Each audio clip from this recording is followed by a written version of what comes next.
저는 어떤 이야기를 들었냐면요.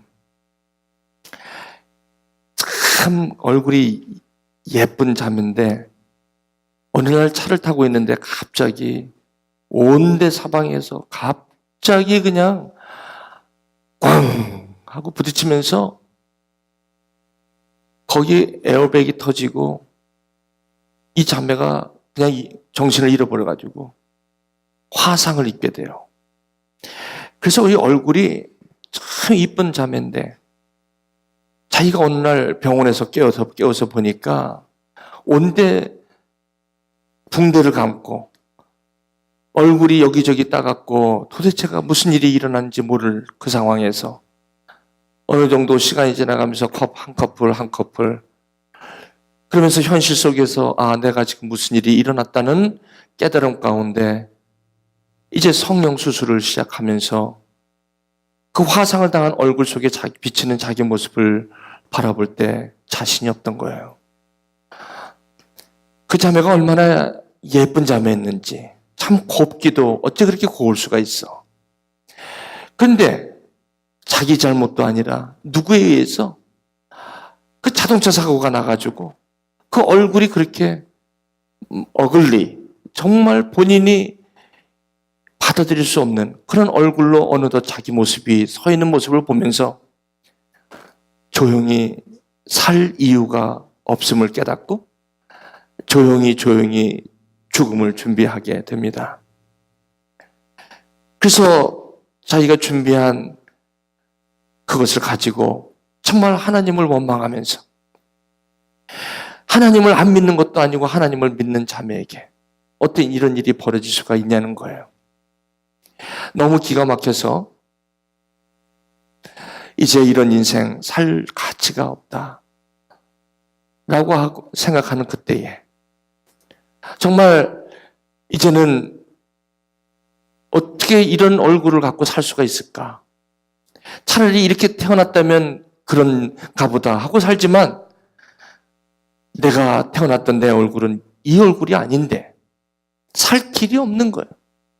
그래서 조용히 인생을 마무리하려고 하는 그때 어디서 들려오는 교회 종소리가 마음을 움직이게 했고 갑자기 그 허망한 마음 가운데 잔잔히 들리는 음성이 있었는데 내 딸아 내가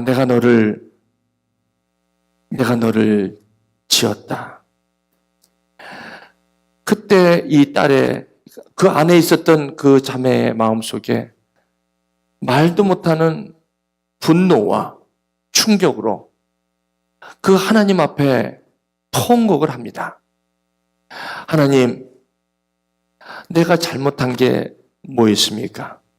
내가 잘못한 게 있다면 하나님을 믿은 것뿐이고 내가 잘못한 게 있다면 트래픽 라이트에 거기 서 있었던 것뿐인데 왜 나에게 이러한 일을 허락하십니까?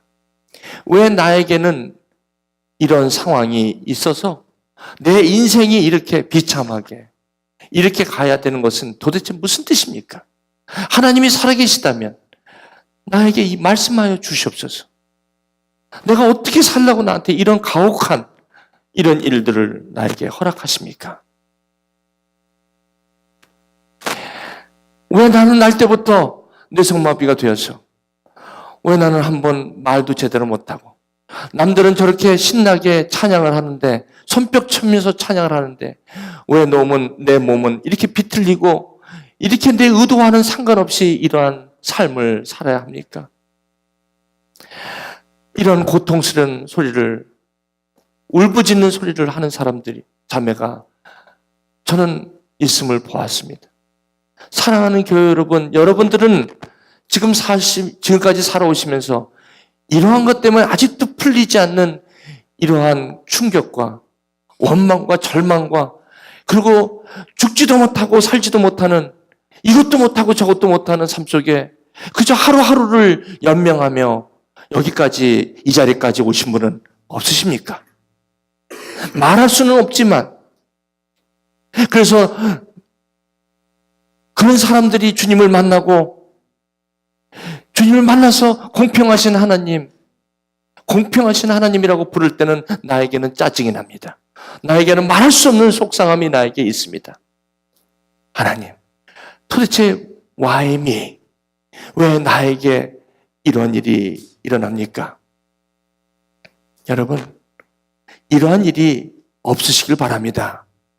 그러나 여러분들이 혹시 이러한 과거에 그 종류는 다르지만 다른 집은 다 괜찮은데 왜 나에게만 이런 일이 벌어지냔 말이에요. 이것은 내가 무슨 과거에 무슨 난생 날 때부터 전부터 무슨 내가 죄가 있어서도 아님인데 왜 나에게 이러한 가혹한 이런 일들이 나에게 있어야 합니까?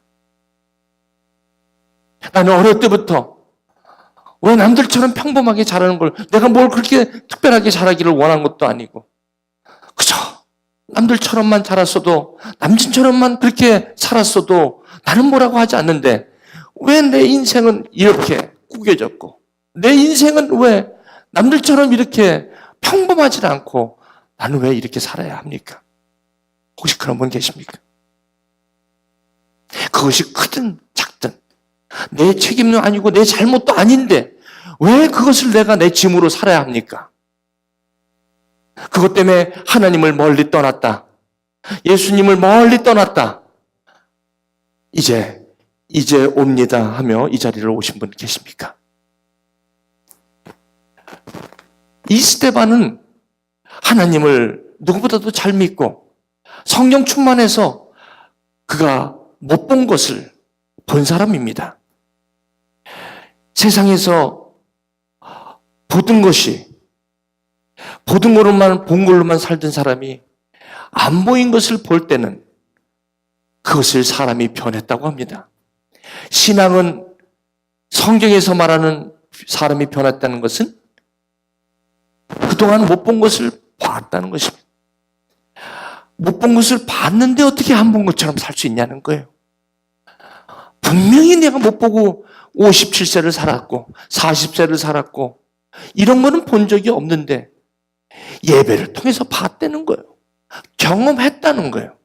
이 경험을 했는데 어떻게 안 본 것처럼 하고 사냔 말이에요. 그럴 수는 없죠.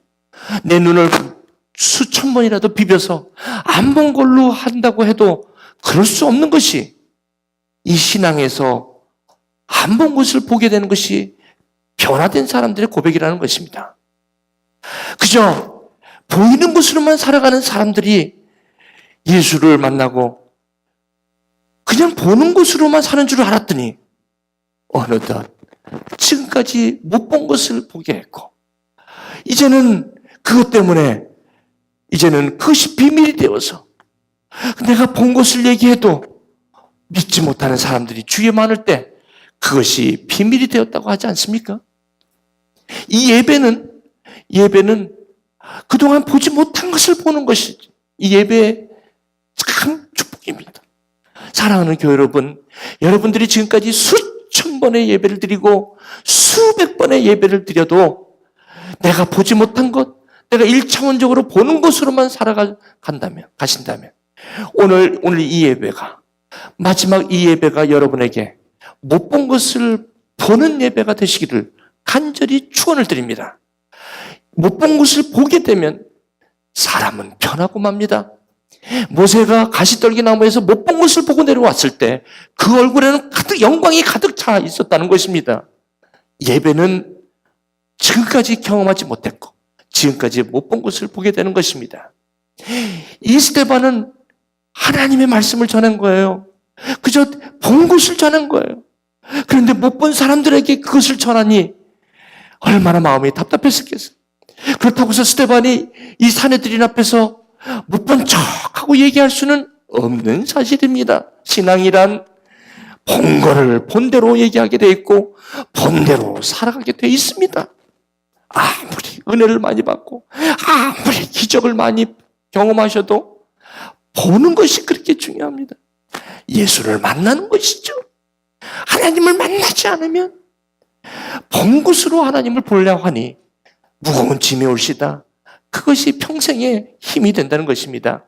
스데반은 스데반은 본고를 얘기한 거예요. 근데 왜 저렇게 저걸 얘기하면 죽을 만한 저런 상황 속에서도 왜 저 얘기를 할까? 그냥 안 본 것처럼 얘기할 수는 없을까? 그러기는 너무 힘들어요. 죽기보다도 힘들어요.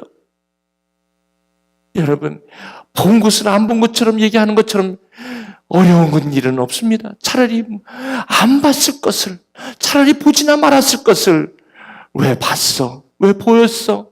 이것을 본 사람이 어찌 이것을 내가 보고 듣고 내가 만진 것을 말하지 않을 수 없는 이유는 바로 보았기 때문입니다. 사랑하는 교회 여러분, 신앙은 못 본 것을 보는 것입니다. 예수님을 믿고 나서 변화가 되는 사람이에요. 안 본 것을 보는 거예요. 이것이 예배요, 신앙입니다. 그러다 보니까 뭐가 따라오는 줄 아세요? 못 본 사람이 본 사람보다 굉장히 많아요. 그러니까 이 본 것을 얘기하면 거의 대부분이 이거를 경험하지 못한 사람이 세상에는 꽤 많거든요. 그러니까 너 미쳤다 이렇게 얘기하는 거예요. 왜? 이 사람은 내가 못 본 것을 얘기하니까 미친 사람일 수밖에 없는 거예요. 그럼 미친 사람이야? 내가 못 봤다고 해서 저 사람이 본 것을 미쳤다고 얘기하기가 쉽다는 겁니다. 그렇잖아요? 보는 것이 이겠죠. 경험하는 것이죠. 그런데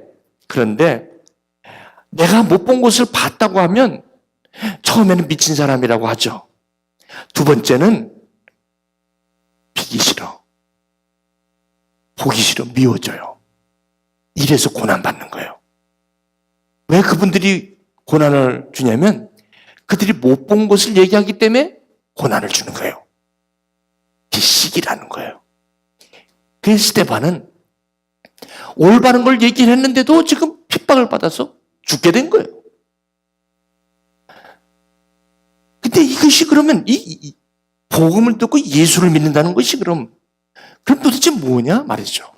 예수를 잘 믿어도 저렇게 고난을 받는다면 도대체 왜 예수를 믿어야 되냔 말이에요, 여러분. 여러분, 맨 처음에 예수 믿으면요, 내가 어려웠을 때 주님을 만나면요, 기적을 경험해요. 그리고 막 안 된 것도 풀려요. 그런데 아쉽지만 신앙의 본질은 이게 아니에요. 이걸로인 줄만 알고 시작했던 신앙이 이내. 이것이 신앙의 전부가 아님을 직감적으로 알게 돼요. 그때부터 신앙이 나락을 치게 돼요. 왜? 내가 지금까지 봤던 하나님, 내가 믿었을 때 이렇게 해주고 이렇게 해줬는데 왜 지금 나에게는 이게 없어졌냐는 거예요. 여러분, 이것이 바로 복음의 시작입니다.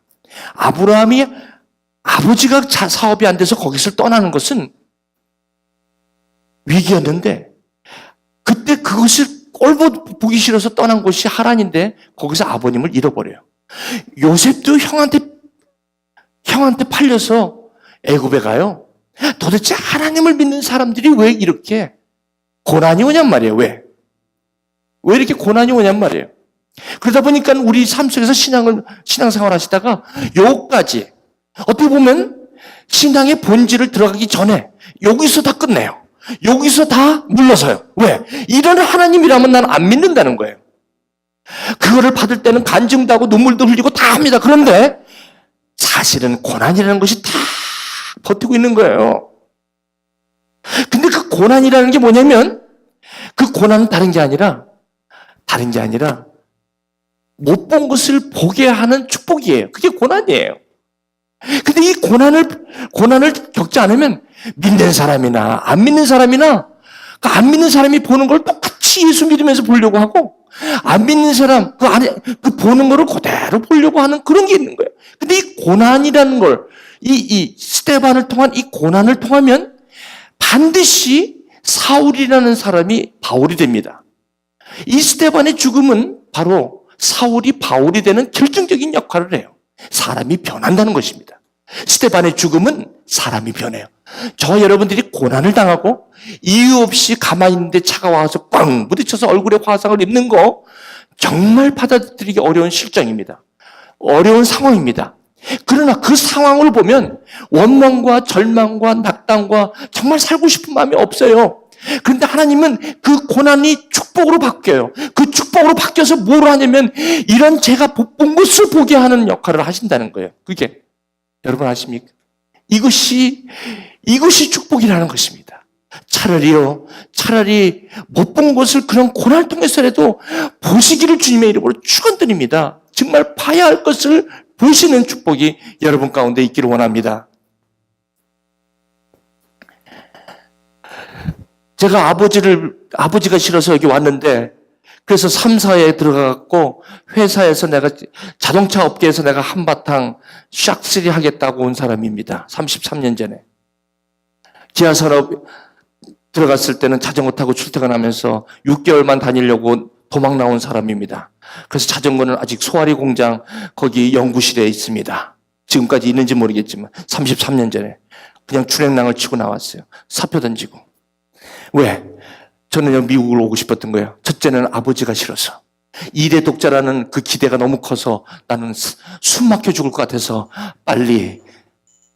그리고 제가 결혼하고 이 미국을 뜨기 위해서 제가 6개월 동해에서 근무하면 되는데 ROTC라는 거 생각지도 않은 2년짜리를 제가 갑니다. 그 가서 군대 옆에서 결혼 생활을 합니다. 그리고 미국에 나옵니다. 돈 없이 옵니다. 9,000불 갖고 왔습니다. 더블백 하나 갖고. 열심히 살았습니다. 오니까 교회라는 곳을 접하게 되었습니다. 교회 가니까 너무 나이스한 사람이 많았습니다. 왜 나에게 이렇게 잘해주는 거야? 그래서 교회가 가니까 모든 것이 잘 풀렸습니다. 나는 그것이 하나님인 줄 알았습니다. 교회 가니까 모든 사람들이 잘해주고 모든 사람이 나이스하고 교회 가니까 제가 없던 것도 주고 말이죠. 그리고 일도 잘 풀렸습니다. 그리고 돈도 없었던데 어떤 사람이 세일즈 하라고 해서 세일즈도 하고. 여기 디트로이트 지역에 안 해본 일은 하나도 없습니다.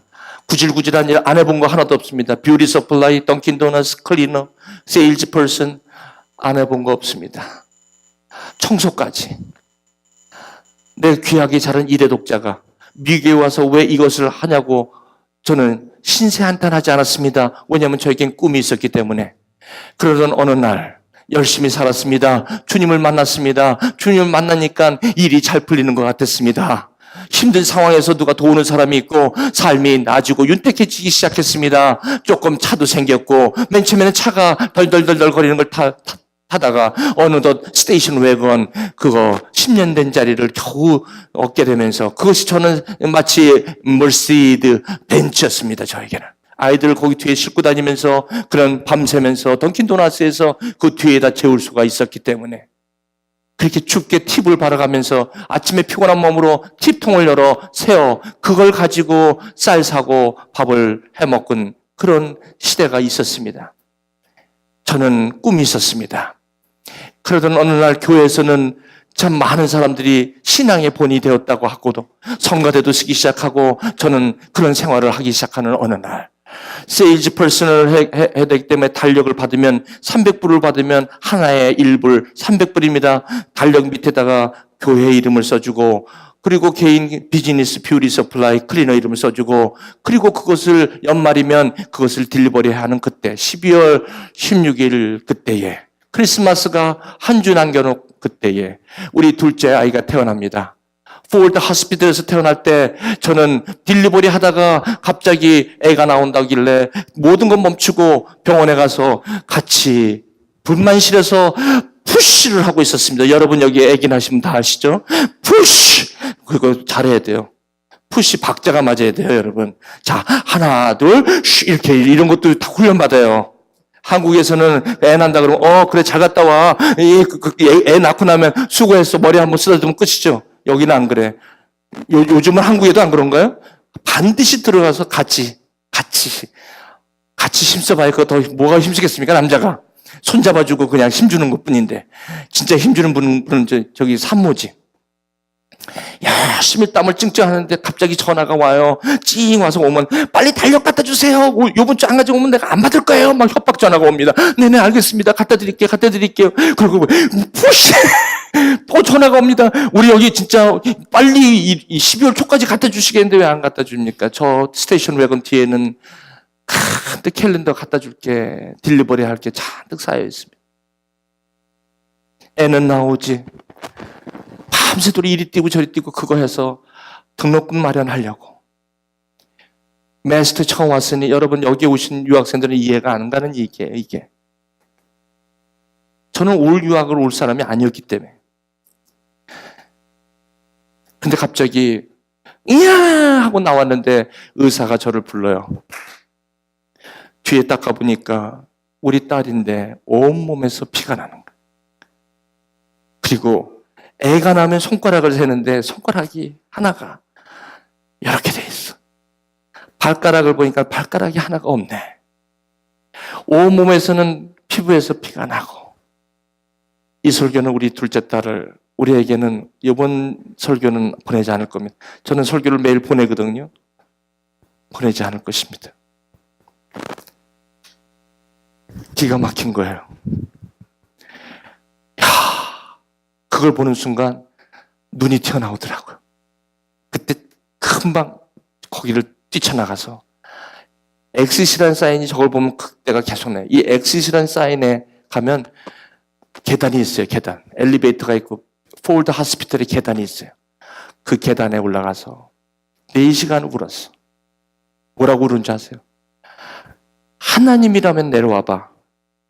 당신 좀 내려와봐.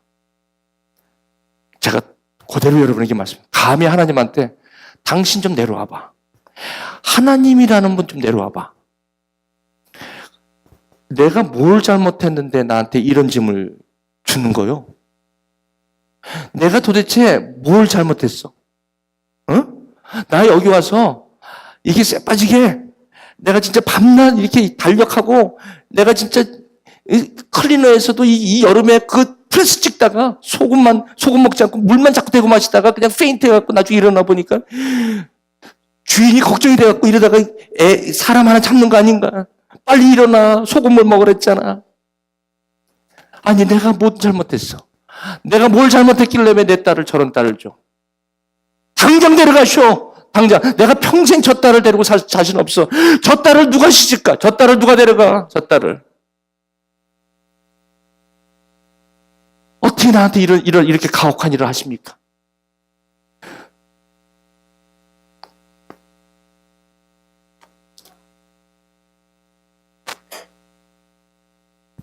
그러다가 인큐베이터에 있는 거를 일주일 있다가 데리고 나오면서 추웠어요. 그날 겨울은.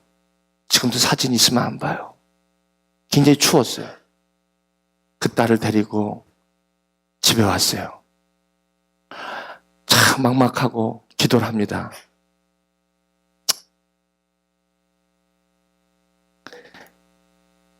근데 거기에 인간 승리라고 하반신으로 이렇게 오는, 발이 없어. 이렇게 오는 어떤 젊은 아주머니가 있는데 그 뒤에 아들이 잘생긴 아들이 둘이 너무 잘생겼어. 또 있더라고요. 저건 뭐지? 근데 그 뒤에서 아버지라는 분이 음식을 갖고 나오는데 기가 막힌 거예요. 근데 그분이 이 사람하고 결혼했대. 왜 결혼했다니까 이 반이 없는 상태로 결혼한 거야. 아니 도대체 저 남자는 왜 이 여자랑 결혼했지? 그래서 그렇게 큰 아들을 둘 낳은 거야. 여기 차인웅 교수님이라고 우리 교회 몇 번 오셨죠. 지금 저 데이톤에 계신데 저하고 굉장히 친하신 분인데 그분 사모님이 파나에서 만났는데 그렇게 울어. 그분하고 결혼한다고 집안에서 반대를 해갖고 응? 그걸 딱 보는 순간 하나님이 이 딸을 주셨을 때는 그냥 주신 게 아니겠구나 라는 생각이 들면서 그때부터 저는 기도하기 시작했습니다. 데려가고 어떻게 내가 저걸 평생 데리고 사냐고 했던 제가 기도하기 시작합니다. 하나님, 저 사람이 저 사람한테 결혼했다면 나에게도 저런 사위 하나 주세요. 나에게도 저런 사위 좀 하나 주세요. 그렇게 기도하기 시작했어요. 하나님이 저런 딸을 나한테 주실 때는 분명히 있죠. 하나님께서 정하신 자가 있죠. 그러면서 기도를 하기 시작했어요. 매번 새벽 기도마다. 지금 30년을 그렇게 기도해왔죠. 그러나 어느 날 갑자기 그걸 기도한다고 해서 될까 하는 생각이 왜 안 들었겠어. 갑자기 어디서 전화가 오는데 젊은 목소리가 하나 들리는데 저 누구누구인데 한 번 만나시지 않겠냐고 하면서 저 중국 음식 잘하는 홍화로 모신다고 하면서 오라고 해서 나가봤더니 천사 같은, 내가 봐도 참 누구 아들인지 참 착하다 하는 사람이 와갖고 지현이랑 결혼하고 싶은데, 우리 딸하고 결혼하고 싶은데 허락해 주세요. 아니, 내 딸 모르나? 내 딸을 몰라? 무슨 문제 있는지? 압니다. 어떻게 하려고 결혼한다는 거야? 결혼하고 싶습니다. 괜히 기분으로 이러지 마. 그 애 다쳐. 제가 그랬어요. 기분 아닙니다. 왜 결혼하려고 그래? 그 따님이 없었으면 전 죽었습니다. 무슨 일이 있었길래 젊은 사람이 그 딸이 없어서 죽을 뻔했나? 결혼하고 싶습니다. 허락해달라고. 다 자네는 오케이지만 자네 부모들이 이거 되겠나 그랬더니, 그래서 지금 허락 맡으러 가려고 하니까 이 딸을 같이 보내주십시오. 참. 그래서 허락을 했어요. 맨 처음에는 아니다. 얘 가서 그 상처받고 그 부모님한테 나는 아니다. 안 될 거는 아예 하지 마라. 기도는 그렇게 했으면서도 안 된다는 거였어요. 아니래. 자기를 믿어달래. 우리 부모님은 내 말이라면 철저하게 신뢰하신대. 갔어요. 가서 매번 기도가 나와요. 가서 이거 상처받으면 어떡하나. 그런데 마지막 날 오기 전 이틀날 전화 왔어요. 현대백화점이라고. 그리고 좀 있다가 1시간 후에 저기 뷔페집이라고. 그 누구랑 했냐 그랬더니 그 시어머니 될 분, 시어머니 그때는 결혼 아니니까 그 어머니하고 2박 3일 동안 같이 쇼핑도 하고 아주 선물도 사주고 맛있는 거 음식을 먹이면서 이 엄마가 이 딸을 손잡더니 마지막에 막 우시더래요. 지연아, 참 곱게 자랐다. 네가 반바지 입고 싶었을 텐데, 이렇게 더운 날은 이런 서대나시 이런 것도 입고 싶었을 텐데, 이 몸이 이래니 네가 얼마나 애썼겠냐. 잘 자랐다. 나 힘들다. 근데 왜냐면 내 아들, 내가 사랑하는 저 아들이거든. 저 아들 애기 보고 싶거든. 근데 내가 보니까 네가 이러이러한 병이 날 때부터 이런 걸 갖고 났다고 그러는데 네가 내가 힘들다. 근데 나 권사. 나 예수님 믿는데 내가 너를 내 딸로, 며느리가 아니라 내 딸로 내가 결정했다. 마지막 오는데 그 이유는 내 아들, 제가 지금까지 우리가 믿는 아들이야. 저 아들은 한 번도 우리 마음을 조금 더 섭섭하게 한 아들이 아니야. 저 아들이 하는 말은 다 들었어. 근데 저 아들이 너를 삼겠다고 하는 그 말에 우리는 받아들이기로 했다. 그리고 내가 너를 자녀를 못 낳는다고 하니 낳지 말거라. 나는 그렇게 알겠다. 우리는 애 낳지 마라. 얘가 거기서 그리고 왔어요. 상견례가 있다고 해서 갔는데 솔직히 말씀드리면 상견례 무슨 얼굴로 제가 갑니까? 이런 분이 있다고 하는데 가서 보니까 참 집안이 괜찮은 집안입니다. 재정적으로나 모든 환경이 괜찮은 집안이에요. 그 아들이 우리 딸하고 결혼할 이유가 없어. 전혀 없어. 그런데 상견례라고 왔는데 우리는 머리를 무슨 죄진 것 같아. 그런 딸을 그러니까 죄 짓는 것 같아. 저의 사모는 아내는 울고만 있는 것. 그분이 입을 뜯으니 내가 이 딸을 지금까지 키워주시느라고 수고하셨습니다. 이제부터 내가 키우겠습니다. 내 딸로 받아들이겠습니다. 그 시아버지 될 지금 사돈이죠. 그분은 허허허 웃으면서 아이고 얼마나 아주 그냥 잘 자라는지 모른다고. 아니 도대체가 어디 들어갔으면 좋겠습니다. 상견례가 초상집이 되어 끝나왔습니다. 그러던 2년 동안 저는 그 딸을 데리고 병원마다 돌아다닐 때마다 이 병에 대해서 메디컬리 히스토리가 없기 때문에 가는 곳마다 테스트를 하려고 얘를. 왜냐면 바이옵시도 하고 케이스 스타디니까. 그런 게 너무 마음이 아팠어요. 얘가 어린애니까 하얀 가운 입은 사람이 확 들어오면 애가 너무나 힘들어하니까. 근데 이번에 제가 하나님 안 되겠습니까? 이런 생각이 드는 거예요. 자식 하나 좀 안 되겠습니까? 라는 생각이 드는 거예요. 이 마른 막대기에서도 홍해도 마른 땅으로 건너게 하시는 하나님이고 여기도 이렇게 이런 데서도 싹이 나는데 하나님이 하시면 할 것 같은데 하나님 내가 주님 좋아하는 거 아시잖아요.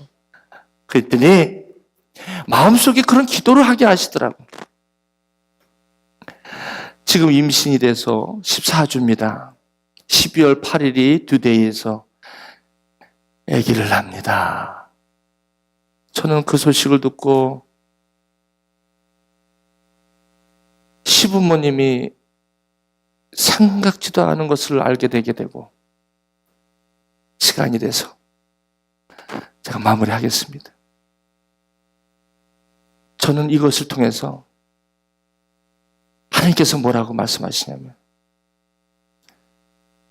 네가 33년 전에 이 딸을 네가 받을 때 계단에 올라가서 이 딸 데려가라고.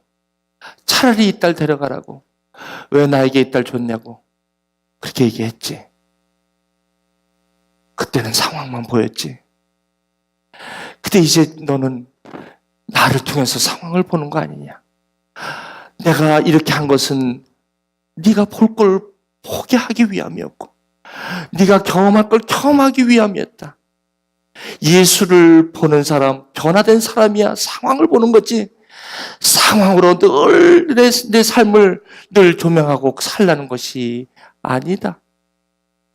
그러므로 스데반은 저렇게 고생을 해도 사울이 바울이 되는 해산의 고통을 낳아서 이제 못 본 것을 보게 되는 것이고 그것 때문에 네가 미국에 온 것이다. 내가 너를 이곳에 오게 한 것이다. 너를 떠나게 하고 유대와 사마리아 모든 땅으로 떠나게 하는 것이 왜 그래? 흩어지게 하는 게 뭐야? 떠나는 게 뭐야? 떠나는 게 갈대아 우르를 떠나 베드스다 연못을 떠나 이제 날 때부터 속용된 자의 그 못 본 것을 떠나 이제 지금까지 못 본 것을 보게 하라.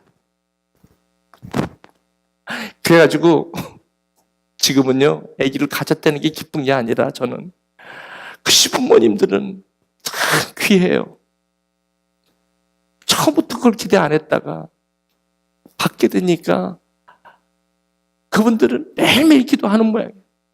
지금도 이런 일이 없기 때문에 메디컬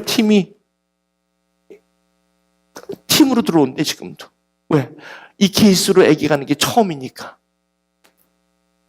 하나님, 어찌 이런 걸 보게 하시나이까? 그 딸 데려가라고 했는데 하나님, 이제 내가 보게 되었나이다. 주님, 나에게 어찌 이런 걸 보게 하시나이까? 그때 주님께서 못 본 것을 보게 하는 것은 십자가다. 상황으로 너의 삶을 보지 말거라. 네가 변하면 상황을 달리 보게 될 것이다. 이제 너는 가서 전하라. 너는 가서 하나님이 되심을 전하라. 고난 가운데 있는 자에게 전하라. 상황 때문에 힘들어하는 자에게 전하라. 복음이 왜 복음인지를 전하라. 차라리 잘 되고 모든 게 축복받아서 힘들어하는 사람들에게 가서 전하라. 네가 힘들었을 때, 네가 죽으려고 했을 때, 네가 어려웠을 때, 네가 암흑 속에 있을 때 만난 그 하나님을 전하라. 그 상황 속에서도 너가 보지 못한 것을 보게 된 것을 전하라. 그때마다 경건한 사람들을 저에게 붙여주셨습니다. 좌절될 때마다 경건한 사람들이 있었습니다. 많지는 않았지만 같은 길을 가는 사람, 많지는 않았지만 나에게 위로해 주는 경건한 사람들이 있었습니다. 그 고난과 힘든 가운데 울고 하는 그들의 사이에서도 저에게는 경건한 사람이 있었고, 그리고 그럼에도 불구하고 사울이라는 한 사람이 교회를 향해서 나오게 되는 그런 사람이 바로 여기 서 있는 한 목회자가 되었습니다. 저는 지금도 기도하고 있습니다. 이제는 기적이 더 이상 저에게는 기적이 아닙니다. 하나님의 은혜입니다. 하나님의 도우심입니다. 차라리 저 딸을 데려가라고 했던 그때 저의 울부짖음이 지금은 그것이 저에게 찬송이 되었고, 그것은 저에게 믿음의 고백이 되었던 것입니다. 그래서 저는 이렇게 찬양을 합니다. 완전하신 나의 하나님, 주의 의길로 나를 인도하소서. 행하신 모든 일 주님께 영광입니다. 내가 다 잘 돼서가 아니라 내가 힘들 때 주님, 내가 못 본 것을 보게 하셨고, 그래서 이제 나는 주님을 공평하신 하나님이라고 부를 수 있게 되었습니다. 사랑하는 교회 여러분, 저는 말씀을 맺겠습니다. 혹시 저와 여러분 어떠한 상황이라도, 저와 여러분을 낙담시키고 힘들게 하는 상황일지라도 하나님은 그것을 통하여 못 본 것을 보게 하시고 끝내는 나의 하나님, 영혼을 보게 하셨으니 이제는 영혼을 살 수 있나이다. 이런 고백을 할 수가 있게 되었습니다. 스데반의 죽음은 저기서 끝나는 게 아니라 저 죽음은 사울이 바울이 되게 하고, 한 유학생을 목회자가 되게 했고, 이제는 홍해를 건넌, 여리고성을 건넌 한 사람으로 하나님 여기에 쓰게 하셨습니다. 이제는 상황보다 더 크신 하나님, 그 하나님을 볼 수 있는 눈이 생겨서 좋습니다. 사랑하는 교회 여러분, 지금 혹시 제가 만났던 그러한 좌절과 고민 가운데 계신 분 계십니까? 그 하나님, 오늘도 나와 함께 하셨던 그 하나님, 마른 막대기에서 싹이 나게 하신 하나님, 실로암에 가서 눈을 씻을 때 눈을 뜨게 하신 하나님, 여리고성을 하나님의 은혜로 무너지는 것을 보게 하신 하나님, 그 하나님을 여러분에게 소개합니다. 그 예수님을 여러분에게 소개합니다. 그 주님을 영원한 주님으로 못 믿고 살아가신 여러분 모두가 되시기를 축원드립니다. 기도하시겠습니다.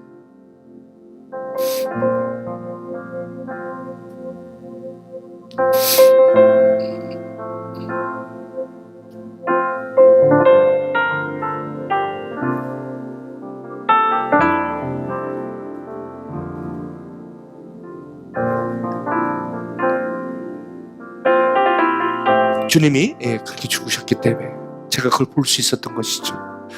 그렇지 않으면 저는 아마 상처 때문에 힘들었을 거예요. 근데 그분 때문에, 그분이 오늘 여러분에게 이렇게 고백합니다. 내가 십자가의 죽음은 너를 위함이야. 너를 사랑했기 때문이야.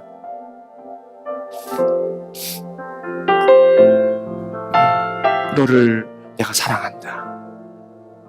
내 살과 피를 주었다. 이제 이 잔에 참여하라.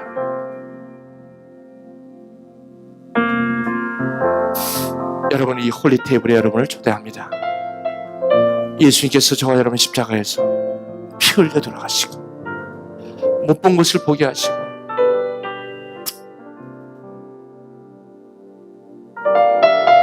그 테이블 앞에 여러분을 초대합니다. 기도하시길. 하나님,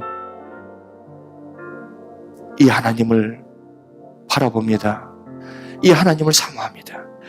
우리 주 예수 그리스도를 나의 주로 고백하며 못 본 것을 보게 하신 이 십자가의 은혜를 오늘도 동참하며 고백합니다. 함께하여 주시고 영광 받아 주옵소서. 예수님의 이름으로 기도합니다. 아멘. 우리 다음